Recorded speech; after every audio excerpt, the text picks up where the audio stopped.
Olá querida, sejam todos muito bem-vindos ao nosso canal Universo da Mulher. Aqui é a sua amiga e sua irmã Anita Castro e nós estamos começando mais uma partilha dos estudos da obra de André Luiz. Nós estamos vendo aqui o segundo livro da série sobre a vida no mundo espiritual, que é o livro Os Mensageiros, e hoje nós vamos ver o capítulo de número 20, que vem sob o título Defesas contra o Mal. Mas antes de iniciarmos, como eu costumo fazer, eu te convido, meu querido, minha querida, para que tu não esqueças de curtir esse vídeo, para que esse material abençoe mais e mais vidas. Me auxilia, sim, também a estimular-me para que eu possa continuar trazendo materiais que abençoem e dignifiquem cada vez mais e mais as nossas vidas. Vamos então à nossa leitura e eu vou tecendo aqui breves comentários. André Luiz nos diz o seguinte: descemos as escadarias e em frente dos muros altos pude observar a extensão das defesas do soberbo edifício. Aquela construção grandiosa era muito mais importante que a de qualquer castelo antigo transformado em fortaleza. Novamente no exterior, podia detalhar a visão panorâmica com mais exatidão. Reconhecia agora que entráramos por um baluarte avançado, identificando a imponência da construção majestosa. Apresentavam-se-me as linhas gerais com nitidez. Impressionavam-me sobretudo as fortificações. Via a torre de mensagem, consagrada, por certo, ao serviço de resistência, o baluarte agudo elevando-se acima dos fossos que deixavam transbordar a água corrente, a torre de vigia esbelta e alterosa. Observei o caminho da ronda, a cisterna, as seteiras e, em seguida, as paliçadas e barbacãs, refletindo na complexidade de todo aquele aparelhamento defensivo. E as armas? Identificava-lhes a presença na maquinaria instalada ao longo dos muros, copiando os pequenos canhões conhecidos na terra. Entretanto, vi com emoção no cume da torre de vigia a enorme bandeira da paz, muito alva, tremulando ao vento como largo penacho de neve. O administrador percebeu a estranheza que se apossara de Vicente e de mim. Já sei a impressão que a nossa defesa lhes causa, disse Alfredo, detendo-se para explicar. Fixando-nos com um olhar muito lúcido, continuou. Naturalmente, não imaginavam necessárias tantas fortificações. Conforme veem, nossa bandeira é de concórdia e harmonia. No entanto, é imprescindível considerar que estamos em serviço que precisaremos defender em qualquer circunstância. Enquanto não imperar a lei universal do amor, é indispensável persevere o reinado da justiça. Nosso posto está colocado aqui igualmente como ovelha em meio de lobos. E embora não nos caiba efetuar o extermínio das feras, necessitamos defender a obra do bem contra os assaltos indébitos. As organizações dos nossos irmãos consagrados ao mal são vastíssimas.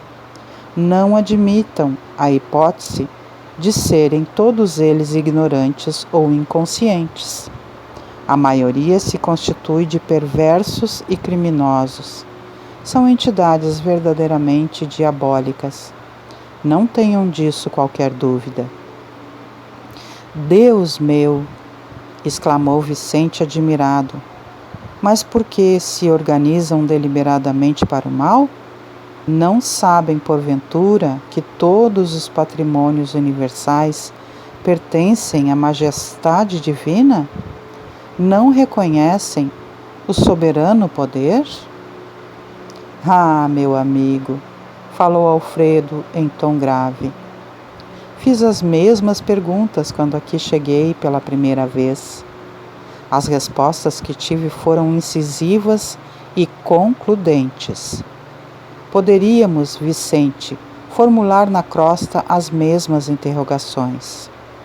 Os criminosos que fazem as vítimas da guerra, os exploradores da economia popular, os avarentos misérrimos, os sedentos de injustificado predomínio e os vaidosos cheios de fatuidade sabem tão bem quanto os nossos adversários daqui que tudo pertence a Deus, que o homem é simples usufrutuário dos divinos bens.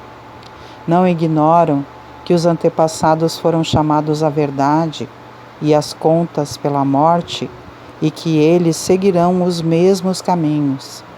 Entretanto, atormentam-se na crosta, como verdadeiros loucos, amontoando possibilidades para a ruína e abusando das oportunidades mais santas. Aqui se verifica a mesma coisa. Querem dominar antes de se dominarem, exigem antes de dar, e entram em perene conflito com o espírito divino da lei.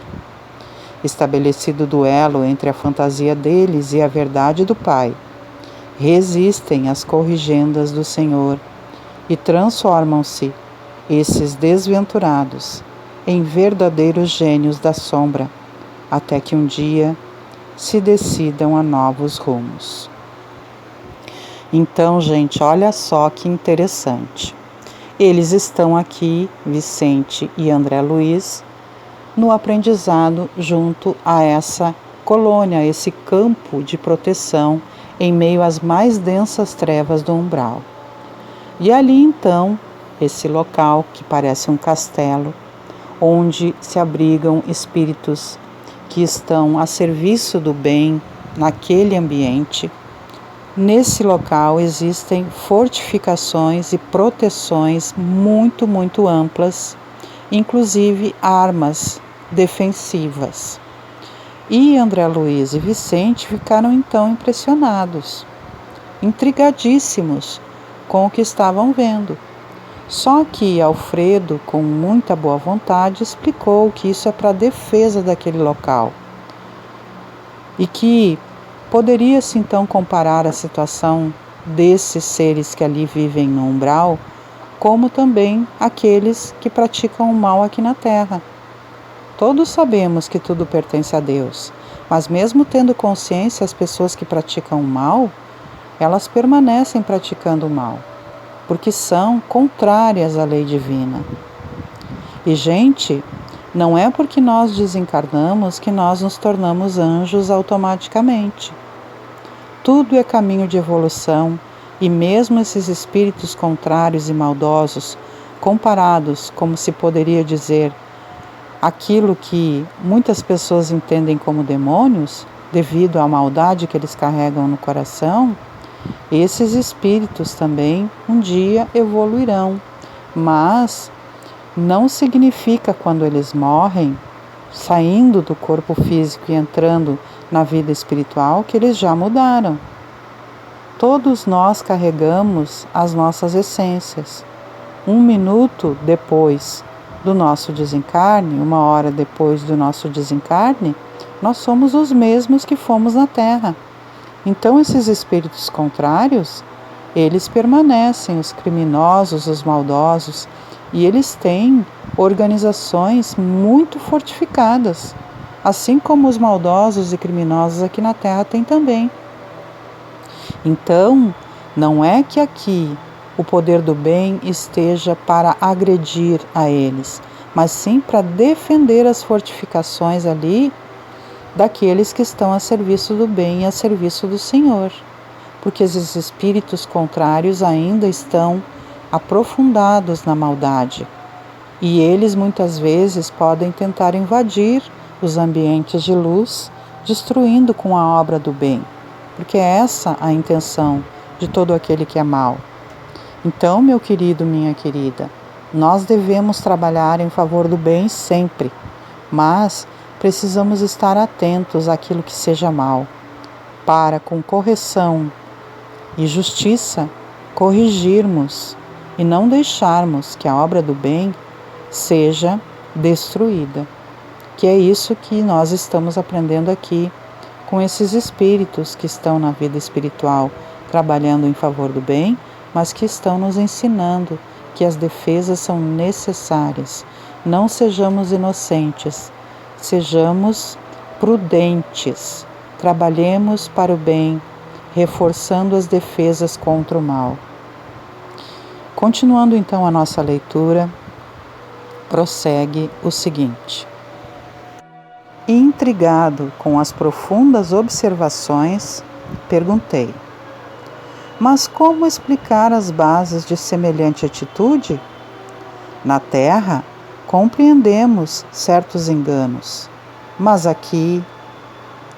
O generoso interlocutor não me deixou terminar e prosseguiu: na crosta, nossos irmãos menos felizes lutam pela dominação econômica, pelas paixões desordenadas, pela hegemonia de falsos princípios. Nestas zonas imediatas à mente terrestre, temos tudo isso em identidade de condições. Entre as entidades perversas e ignorantes, há cooperativas para o mal, sistemas econômicos de natureza feudalista, baixa exploração de certas forças da natureza, vaidades tirânicas, difusão de mentiras, escravização dos que se enfraquecem pela invigilância, doloroso cativeiro dos espíritos falidos e imprevidentes, paixões talvez mais desordenadas que as da terra, inquietantes sentimentos, terríveis desequilíbrios da mente, angustiosos desvios do sentimento. Em todo lugar, meu amigo, as quedas espirituais perante o Senhor são sempre as mesmas, embora variem de intensidade e coloração. Mas, e as armas? Perguntei. Acaso são utilizadas? Como não? Disse Alfredo pressuroso. Não temos balas de aço, mas temos projéteis elétricos. Naturalmente, a ninguém atacaremos. Nossa tarefa é de socorro e não de extermínio. No entanto, aduzi sob forte impressão. Qual o efeito desses projéteis?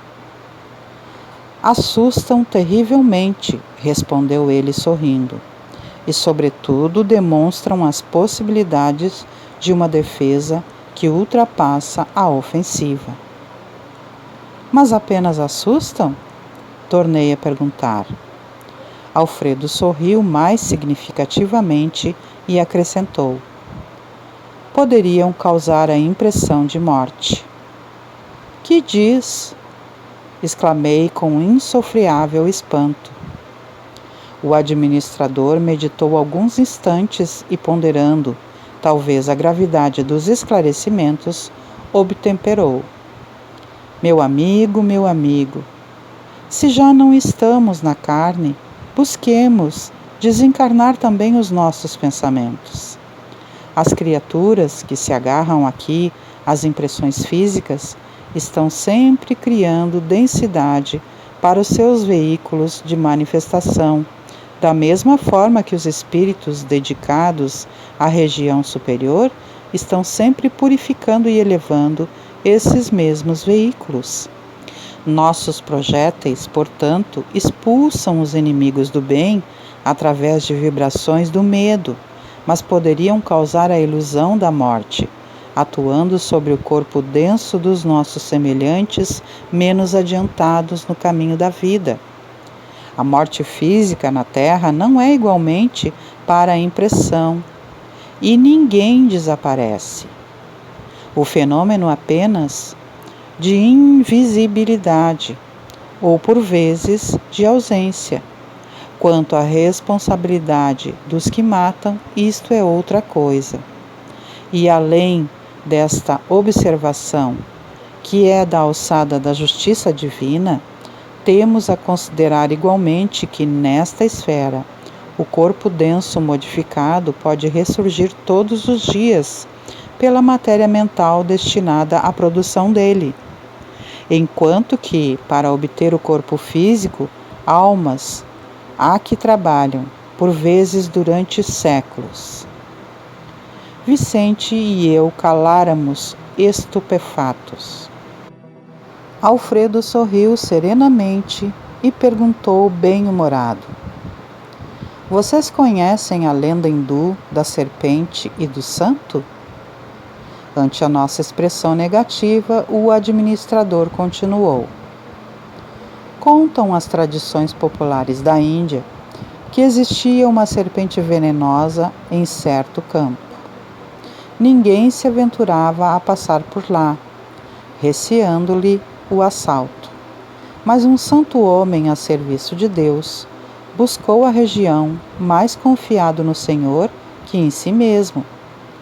A serpente o atacou desrespeitosa. Ele dominou-a, porém, com um olhar sereno e falou: Minha irmã, é da lei que não fará mal a ninguém. A víbora recolheu-se envergonhada. Continuou o sábio o seu caminho e a serpente modificou-se completamente. Procurou os lugares habitados pelo homem como desejosa de reparar os antigos crimes. Mostrou-se integralmente pacífica, mas desde então começaram a abusar dela. Quando lhe identificaram a submissão absoluta, homens, mulheres e crianças davam-lhe pedradas. A infeliz recolheu-se à toca, desalentada. Vivia aflita, medrosa, desanimada. Eis, porém, que o santo voltou pelo mesmo caminho e deliberou visitá-la. Espantou-se observando tamanha ruína. A serpente contou-lhe então a história amargurada. Desejava ser boa, afável e carinhosa, mas as criaturas perseguiam-na e apedrejavam-na. O sábio pensou e respondeu após ouvi-la: Mas, minha irmã, houve engano de tua parte. Aconselhei-te a não morderes ninguém, a não praticares o assassínio e a perseguição, mas não te disse que evitasses de assustar os maus. Não ataques as criaturas de Deus, nossas irmãs, no mesmo caminho da vida, mas defende a tua cooperação na obra do Senhor. Não mordas nem firas, mas é preciso manter o perverso à distância, mostrando-lhe os teus dentes e emitindo os teus silvos. Nesse momento, Aniceto sorriu de maneira expressiva. O administrador fez longa pausa e concluiu: Creio que a fábula dispensa comentário. Então, gente, olha só que interessante. Alfredo contou inclusive para eles uma fábula que, como ele mesmo diz aqui, dispensa comentário, não é? Nós precisamos, como comentei anteriormente aqui com vocês, ser prudentes. Temos sim de praticar o bem e andar pelos caminhos do bem, servir e sermos caridosos, mas não podemos, meus queridos, ser invigilantes contra as forças do mal. Não podemos deixar que a injustiça impere sobre o bem. Precisamos estar atentos àquilo que é justo, que é bom e que é amoroso, mas também precisamos estar atentos contra as forças malévolas que tentam, às vezes, se insuflar no meio do bem. Estejamos atentos. Não sejamos ignorantes ao fato de que ainda há mal e que precisamos, com justiça e com força também, combater essas forças para que não venham interromper o trabalho do bem. Sejamos prudentes. Dessa forma, então, meus queridos, reflitamos com bastante atenção sobre esse capítulo e vamos assim encerrando o nosso trabalho de hoje. Eu lhes convido ainda para que todas as segundas-feiras, às 19 horas, venham estar comigo aqui no nosso canal Universo da Mulher com Anita Castro, para que possamos partilhar o ESD, Estudo Sistematizado da Doutrina Espírita. Todas as quartas-feiras, às 21 horas, nos encontremos aqui no nosso canal para fazermos juntos o Evangelho no Lar, convidando a presença de Jesus e sua comitiva espiritual para abençoar a nós, os nossos queridos e os nossos lares. Todas as quintas-feiras, às 18h30, nós retornamos aos estudos da obra de André Luiz. E todas as sextas-feiras, às 18 horas, a partir do momento do passe, que tem sob direção da nossa querida mentora Maria da Soledade e a companhia dos benfeitores espirituais, todos a serviço de Jesus, para ofertarem a nós as bênçãos do passe e a renovação das nossas energias. Vamos então nos despedindo, fazendo uma breve oração, desejando que Deus Pai, nosso querido Senhor poderoso, que Jesus, nosso amigo sempre sincero, fiel e companheiro de todas as horas, nossa mãezinha querida e amorosa, Maria Santíssima, e os nossos benfeitores espirituais sempre permaneçam nos estimulando ao bem como eles fazem durante todo o tempo, e que nós façamos a nossa parte, nos dedicando, estudando, procurando fazer o nosso melhor, nos fazendo em nós mesmos as nossas reformas íntimas, para que a nossa moral possa elevar-se dia após dia e buscando evoluirmos, praticando aquilo que temos aprendido.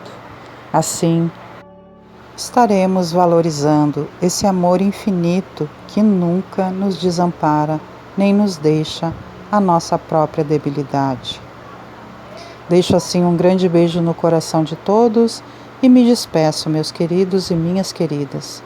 Que haja sempre muita paz e harmonia em nossos caminhos. Tchau, tchau.